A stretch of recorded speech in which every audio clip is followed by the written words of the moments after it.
চলে তো এসছি আর কি। ওই দেখ, এই ডাবটাকে তোমার কেমন লাগছে বলো? এই যে তোমরা এখানে কেউ আসবে না, এখানে কিন্তু টোল, ওই যে 2 থেকে 3 হুইলার লেখা, ওখান দিয়ে বেরাবে। আর পিছন থেকে এর মনে হয় এই হোটেলের মালিক দেখছে আমরা কি বলছি, তাই জন্য খুব আস্তে আস্তে বলছি কাছে গিয়ে, ঠিক আছে? আজকে আবারও নতুন একটা রাইডে বেরিয়ে পড়ছি। তার আগে তোমাদেরকে একটু বলি, আমি ইউটিউবে কমিউনিটি পোস্ট দিয়েছিলাম 3টে জায়গার কোথায় কোনটায় রাইডে যাব তোমরা বলো। সেইখানে তোমরা বলেছো শান্তিনিকেতন আর গনগনি, দুটোই হয়েছে 39%। তোমাদেরকে একবার আগে দেখাই। এই দেখো, আমি এই 3টে জায়গার দিয়েছিলাম অপশান, গনগনি, শান্তিনিকেতন আর দীঘা। আর তোমরা সেখানে দীঘা আর শান্তিনিকেতনটাকে তোমরা 39% করেছো। তো এখন আমরা যাচ্ছি দীঘা, আর আজকে আমি একা যাচ্ছি না, কার সাথে যাচ্ছি তাকে দেখাচ্ছি। দেখো আজকে আমাদের সাথে কে যাচ্ছে, আমাদের পুরনো মেম্বার। অনেকদিন পর আসলাম। হ্যাঁ, অনেকদিন পর এসছে। আর আমাদের ইউটিউব চ্যানেলে একসাথে আমরা অনেক রাইড করেছি। আর তুমি জানো আমার দাদা হয়, টাইম পায় না, এখন নাচে ব্যস্ত, তাই জন্য এখন মানে আজকে টাইমটা একটু পেয়েছে, তাই জন্য আজকে যাচ্ছে, তাই তো? চলো আজকে একটা বড় রাইড হবে, কারণ তোমরা ভিডিওতেই দেখতে পাবে আজকে আমরা গিয়ে আবার আসবো। হ্যাঁ, আর আজকের রাইডটা হবে আমাদের শেনরনকে নিয়ে। তো R15 একটা সবার প্রবলেম থাকে যে দূরে রাইড করতে পারে কি পারে না, সেটা রিভিউ আজকে আমি দেবো লাইভ। আজকে ভিডিওটা আমিই করবো, চলো মজা হবে। আর এই রাইডটা দাদার হচ্ছে সব থেকে বড় রাইড, 4 ঘন্টা রাইড। এর আগেও 2 ঘন্টা রাইডে গেছিল তো। অ্যাকচুয়ালি 4 ঘন্টা হবে না, এটা 8 ঘন্টা হবে, কারণ আমরা আজকেই ব্যাক করবো। হ্যাঁ, আজকে আর ব্যাক করবো মোটামুটি, মানে যাচ্ছি 4 ঘন্টায় আর আবার আসবো 4 ঘন্টায়। তোমার সব থেকে বড় রাইড। আর আজকে তো বললোই ব্লগটা কিন্তু আমি করবো না, আজকে দাদা করবে। অবশ্যই কমেন্ট করো কেমন হয়েছে, ঠিক আছে? তো চলো, দেরি হয়ে যাচ্ছে। আর দাদা যে ভিডিওতে থাকে সেই ভিডিওতে কি হয়, মজা। তো চলো। তো এখন আমরা রেডি হয়েছি আমাদের শেনরন নিয়ে বেরানোর জন্য। এখন টাইম হয়েছে দেখো 9:43 বাজে। আর এখানে ট্রিপ 0 করে দিয়েছি, পৌঁছে দেখাবো যে কত কিলোমিটার গেলাম আর কখন পৌঁছালাম। আর এই যে ও রেডি হয়ে গেছে যাওয়ার জন্য। তো চলো এখন যাওয়া যাক, দেখা হচ্ছে, কথা হচ্ছে, দেখা হচ্ছে। ফাইনালি যাচ্ছি। তো অনেক দিন ধরেই প্ল্যান করছিলাম যাব করে, কিন্তু যাওয়া হচ্ছিল না। এই মঙ্গলবার প্ল্যান করলাম, বৃহস্পতিবার হলো, বৃহস্পতিবার প্ল্যান করলাম, আবার সোমবার হলো, এই করে হচ্ছিলোই না। তো ফাইনালি আজকে বেরিয়ে তো গেছি, এবার জায়গা পর্যন্ত পৌঁছানো বাকি। তো চলো, বেরিয়ে যখন গেছি পৌঁছেও যাব, কোনো অসুবিধা নেই। তাও আজকে লেট হয়ে গেল বেরানোর কথা ছিল 8টা 8:30টার দিকে। ঠিক আছে, অসুবিধা নেই, চলো। তো আমরা এখন বেলঘড়িয়া এক্সপ্রেসে চলে এসেছি। অনুযায়ী দেখাচ্ছিল আমাদের এখান থেকে, মানে বারাসাত থেকে দীঘার রাস্তা 200 কিলোমিটার, আর যেতে মোটামুটি 4 ঘন্টা লাগবে। তো এখন বেলঘড়িয়া এক্সপ্রেসে চলে এসেছি। এবার দেখালাম আপনাদের যে আমরা 9:43 নাগাদ বেরিয়েছি। এবার দেখা যাক যেতে কতক্ষণ লাগে আর কখন গিয়ে পৌঁছাই আর কত কিলোমিটার হয়, সবই দেখা যাবে, অসুবিধার কিছু নেই। এখন তো শুধু রাইডের মজা নিচ্ছি। আমরা বালি ব্রিজে গিয়ে একটু দাঁড়াবো, দাঁড়িয়ে আমার জ্যাকেটটা পরে হেভি গরম লাগছে, জ্যাকেটটা একটু খুলবো। আর ও মনে হয় ইনস্টাগ্রামে কিছু পোস্ট করবে, তো ওগুলো করে দেন আবার বেরাবো। পি পি পি পি পি পি পি পি পি। আমরা এখন দক্ষিণেশ্বরে চলে এসেছি। এখন এরপর আমরা বালি ব্রিজে দাঁড়াবো।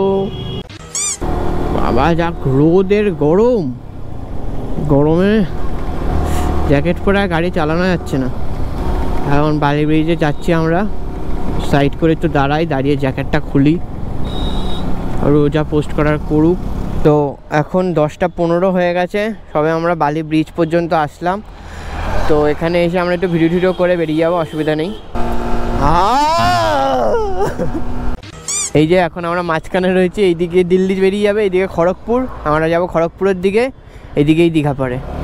দেখো একটা রাস্তা খড়গপুরের দিকে যাচ্ছিলো, একটা রাস্তা দিল্লির দিকে যাচ্ছিলো। তো তোমরা খড়গপুরের দিকে আসবে, এসে পুরো সোজা, আর কোনো রাস্তা নেই, সোজা 55 কিলোমিটার পর্যন্ত কোলাঘাট আছে, কোলাঘাট পর্যন্ত চলো, দেন বাঁদিকে টার্ন নিতে হবে। হ্যাঁ বলো। হ্যালো, শোনা যাচ্ছে না? হ্যাঁ বলো। এখন আমরা টোল গেটের থেকে 500 মিটার দূরে রয়েছি। এই আমরা টোল গেটের সামনে চলে এসেছি। এই যে তোমরা এখানে কেউ আসবে না, এখানে কিন্তু টোল, ওই যে 2 থেকে 3 হুইলার লেখা, ওখান দিয়ে বেরাবে বাইকদের জন্য, অটোদের জন্য। আমরা টোল পার করেছি, আমরা টোল পার করেছি। ওই যে বাইক 80 কিলোমিটার, তো আমরা মেনটেন করছি, আমরা ভালো ছেলে, উই আর নট ছাপড়িজ। আমরা এখন নিমদিঘিতে চলে এসেছি। আমরা নিমদিঘির এখানে এসে দাঁড়িয়েছি। এখন আমরা ব্যাটারি সব চেঞ্জ করলাম, আগের গোপ্রোর ব্যাটারিটা শেষ হয়ে গেছিলো। 11টা 6 বাজে, সবে 57.1 কিলোমিটার এসেছি, এখনও 150 কিলোমিটার বাকি। দেখি কখন পৌঁছাই। চলো, কোলাঘাটে গিয়ে আমরা একটু ব্রেকফাস্ট করব, সকালে কিছু খাইনি। বাবা রে, ডাকাগুলো দেখেছিস? এই ডাকাগুলো দেখলেই ঢুকতে ইচ্ছা করে না।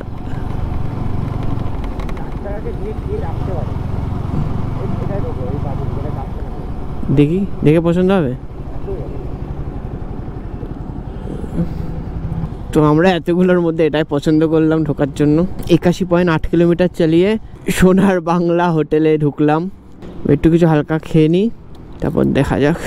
সময় হয়েছে এখন 11টা 34, আর এখন সকালের ব্রেকফাস্ট করতে এসেছি, কারণ আমরা সকালে একদম খেয়ে কিছু বেরোয়নি। আর দাদা একটা এটা নিয়ে এসছে। কি এটা নিয়ে এসছে? ফার্স্ট টাইম দেখলাম, বললো এনার্জেটিক, দেখি খেয়ে কিরকম এনার্জি দেয়। আর এটা 60 টাকা নিল আমাদের। আর কি অর্ডার করেছো তুমি? হালকা খাওয়ার, রুটি আর আলু ভাজা, ব্যাস। আমরা এই হোটেলটায় এসেছি, এই যে সোনার বাংলা হোটেল। আর ওইদিকে কিছু হেলমেট রেখেছে, দাদা ওখানে বসে রয়েছে। আর আমাদের সেনরন এখানে, এখানে ব্যাগ রয়েছে, হেলমেট রয়েছে, সব এখানে মোটামুটি খুলে রেখে দিয়েছি। আর আমরা ওখান থেকে রুটি আলু ভাজা অর্ডার করেছি, আসুক তারপর তোমাদেরকে দেখাচ্ছি। ওখানে অর্ডার দেওয়া হয়ে গেছে, একটু টাইম লাগবে বললো আসতে। তুই জানিস কি হলো? কি? আমি এইভাবে হেলান দিতে গেছিলাম, হেলান করতে গেছি, তুই কি চেয়ারে দেখ, চেয়ার বেঁকে আছে, বেঁকে উল্টে যাচ্ছিলাম আমি। থাক ছেড়ে দাও।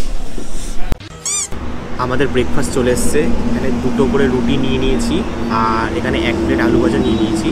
এখানে রুটির এক একটা পিস 8 টাকা করে নিচ্ছে, আর এখানে আলু ভাজা নিয়েছে 1 প্লেট 70 টাকা।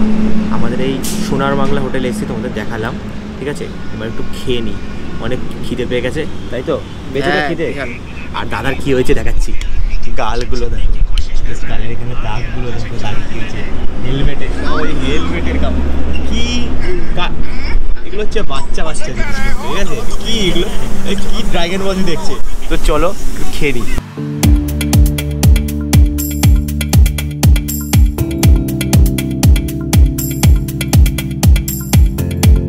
আমাদের জাস্ট এক্ষুনি খাওয়া শেষ হলো। আর 8টা রুটি নিয়ে, 4টে রুটি নিয়েছিলাম, 32 টাকা নিয়েছে, আর ওটা 70 টাকা প্লেট। আর এটা একটা 60 টাকা নিয়েছে। এখন এটা খাবো, তো চলো খেয়ে এখান থেকে বেরিয়ে পড়বো। আর এখন অনেক রাস্তা যেতে হবে, অনেকটা রাস্তা। তোমরা এখানে পারলে এসো না, ঠিক আছে? এমন রুটিগুলো প্রচন্ড ঠান্ডা, ঠিক আছে? ঠান্ডা ছিল না রে, কারণ আমাদের দেওয়ার পর আমরা অনেকক্ষণ পরে খেয়েছি। হ্যাঁ, পরেও খেয়েছি, কিন্তু আর মোটামুটি টেস্ট ভালো ছিল। কিন্তু আমি রেকমেন্ড করবো 8 টাকা দিয়ে একটা রুটি খাওয়ার থেকে এখানে না আসাই। আর পিছন থেকে এর মনে হয় এই হোটেলের মালিক দেখছে আমরা কি বলছি, তাই জন্য খুব আস্তে আস্তে বলছি কাছে গিয়ে, ঠিক আছে?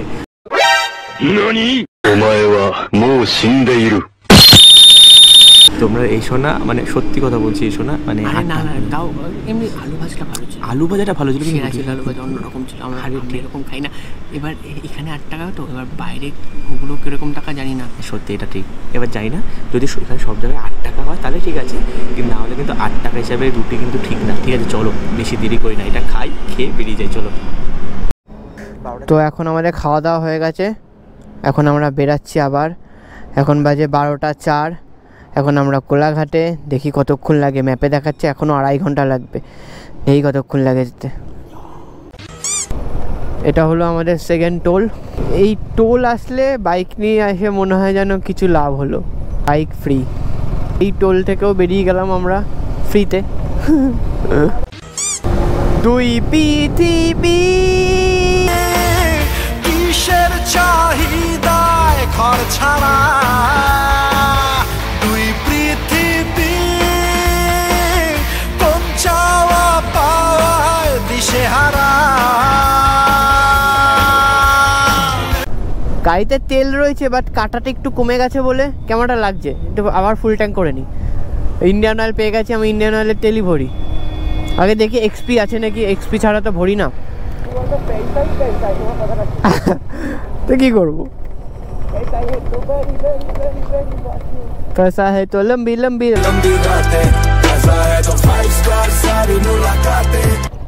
ऑनलाइन नाও তো দাও ফুলই করে দাও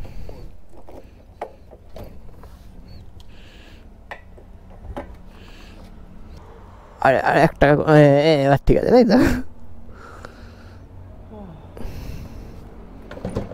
পুরো ভর্তি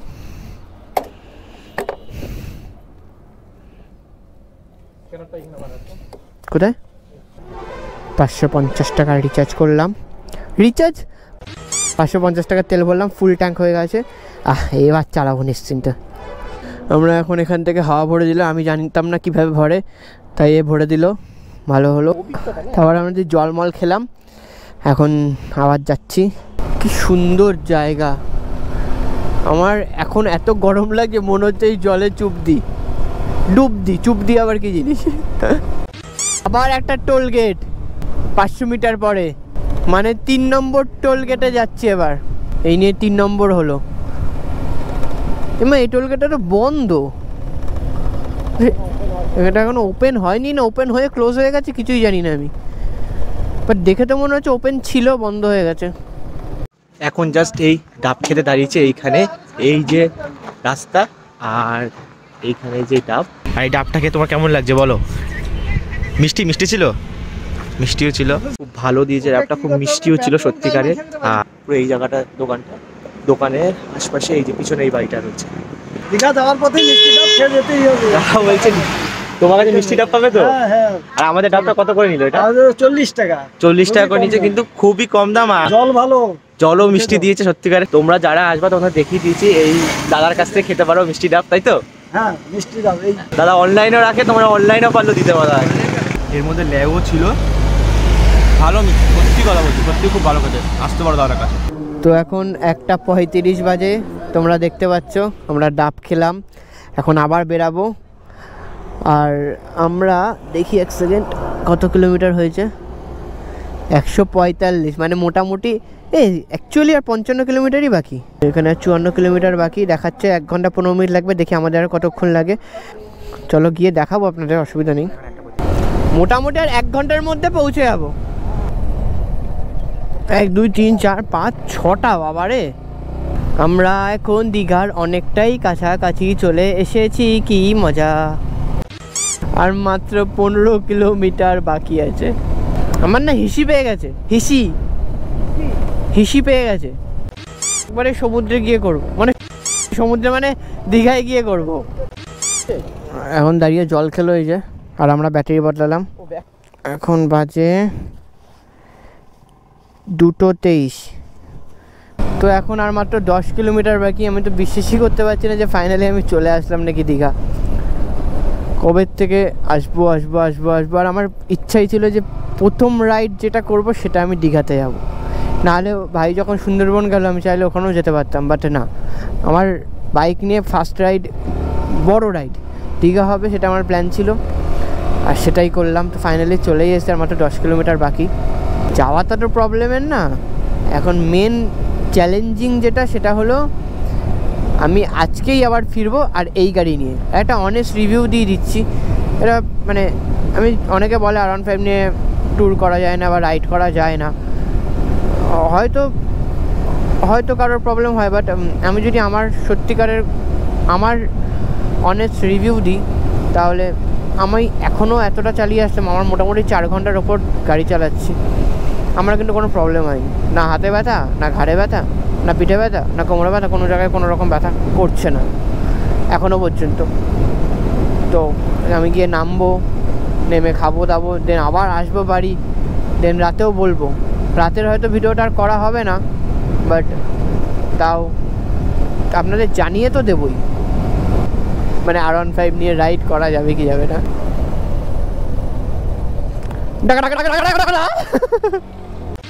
মানে এখানে একটা পাথর ছিল পাথরে লেখা ছিল দীঘার মাত্র 4 কিলোমিটার মানে এক টানে মানে এক নিঃশ্বাসে এখন আমি দীঘায় পৌঁছে যাবো আমার তো বিশ্বাসই হচ্ছে না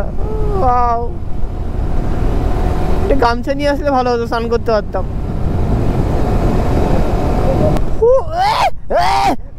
ওই দেখ হ্যালো, আমরা ঢুকে গেছি ফাইনালি দীঘাতে। গেট দেখে বুঝতেই পাচ্ছেন, ওয়াও, আমি তো ধরেই রাখতে পারছি না। সেই লাগছে বাটা। ফাইনালি এসছি গাইজ। আমরা এখন চলে তো এসছি, আমরা এখন ফটো মটো তুলছিলাম। কটা বাজে? এখন 2:48 হয়ে গেছে। আমরা অ্যাকচুয়ালি ফটো মটো তুলতে গিয়ে লেট হয়ে গেল অনেকটা। চলে তো এসছি আর কি। এবার চলো তো সি বিচে যাই, তারপর ওখানে গিয়ে একটু লাঞ্চ করব। যাই হোক, এখন এই গেটটার মজা নাও তোমরা, আর আমিও নিই।